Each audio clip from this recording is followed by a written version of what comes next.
All right, thank you so much. It's an incredible, oh, I need the clicker. It's an incredible pleasure to be back here at Danilou. I was here early on in the beginning. I'm sorry, I think you need to sit just for the video. No, I talked No, about it. you talked. Yeah, okay. And so, you don't want me to sit. I was here in the earliest Danilou at the times of the Colored Revolution, and it's a great pleasure to be back today. I found those seminars unbelievably useful, to be surrounded by so much expert knowledge on Ukraine here in my own research, and it's a pleasure to be back here. But I guess the message is, every time there's a revolution in Ukraine, I'll come back to Danilou. So leave that as a my thing. All right, we're going to talk to you today about tweeting identity, Ukrainian, Russian, and Euromaidan.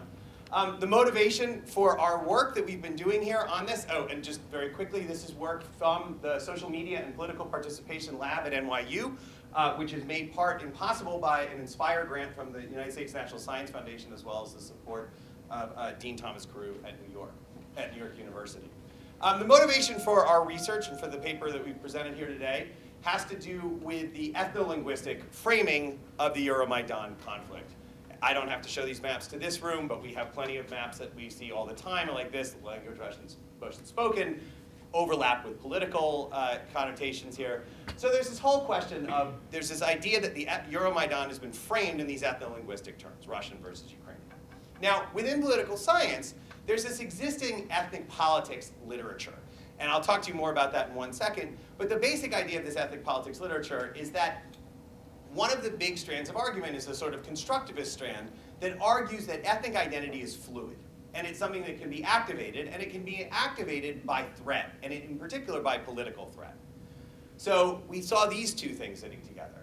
Meanwhile, at this point in time, thanks to social media, we now have access to unprecedented data that we have never before in history had access to in terms of language usage, in terms of the sheer number of people that we can actually look at and see something about language usage. Not language usage in newspapers, not language usage in labs, but actual people using language, and large numbers of people that we have recorded data on this. And so the idea was, could we pull these three things together? Could we think about testing these kind of constructivist ethnic politics arguments using the situation in the Euromaidan, taking advantage of this unprecedented new source of data about language usage that's made available by social media. So let me go through each of these in a little bit more detail. But that's the idea, that's the motivation here. So what's the argument from the ethnic politics literature?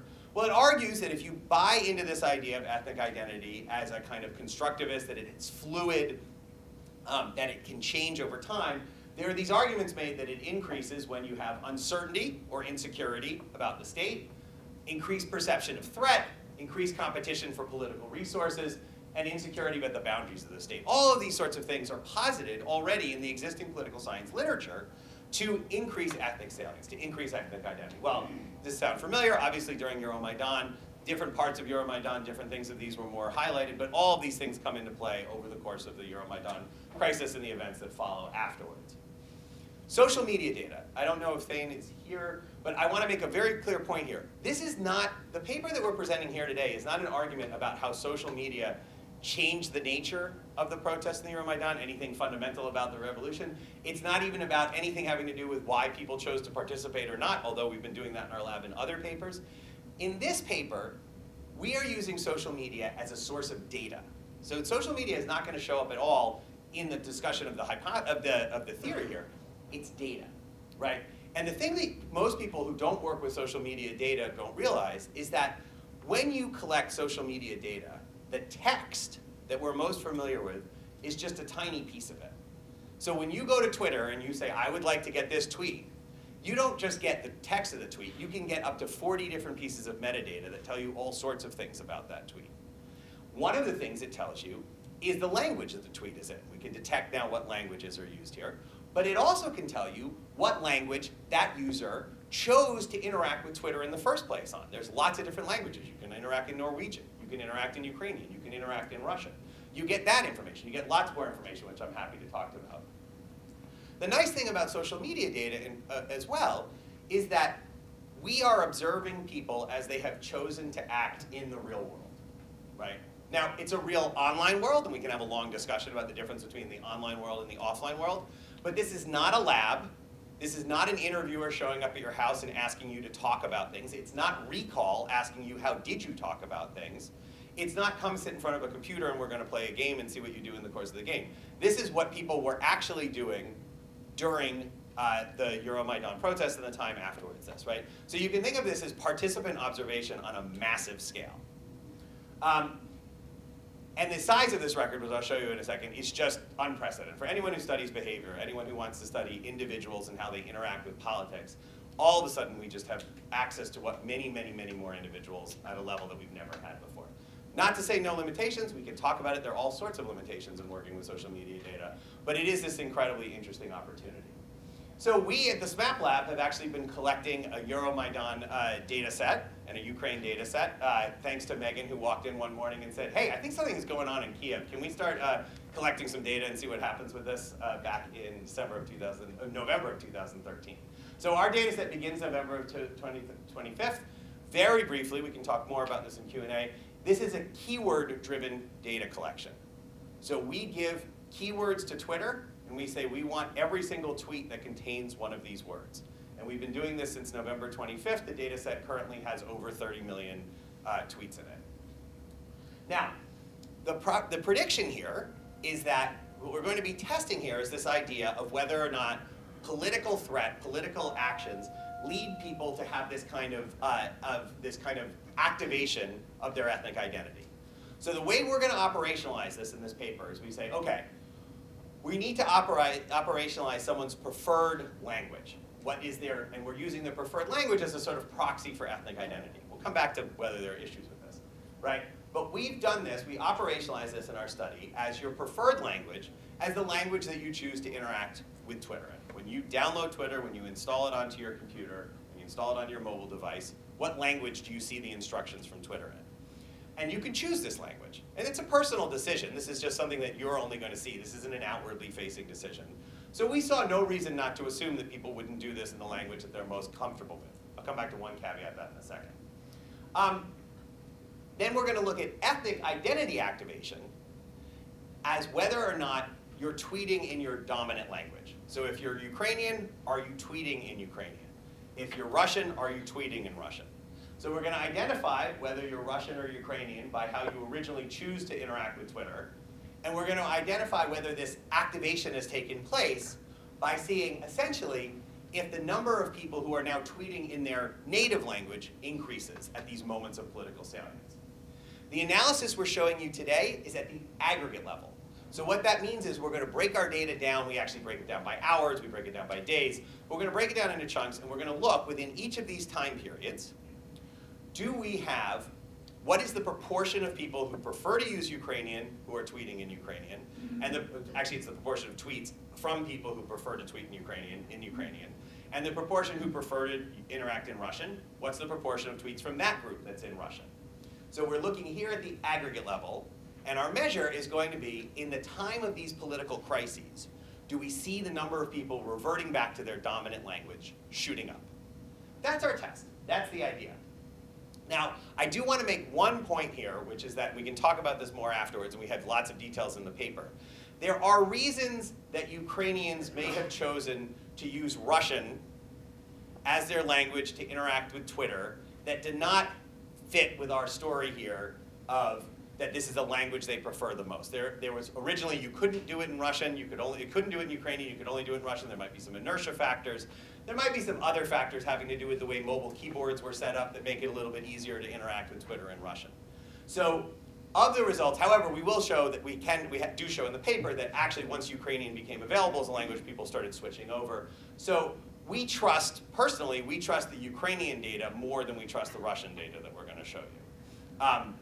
The Ukrainian data, there doesn't seem to be any reason that someone who didn't prefer Ukrainian would choose to interact with Twitter in Ukrainian. With Russian, there may be more noise in this data. We may be picking up some people who in other types of tests would have chosen Ukrainian as their language. So that's the caveat that we want to give.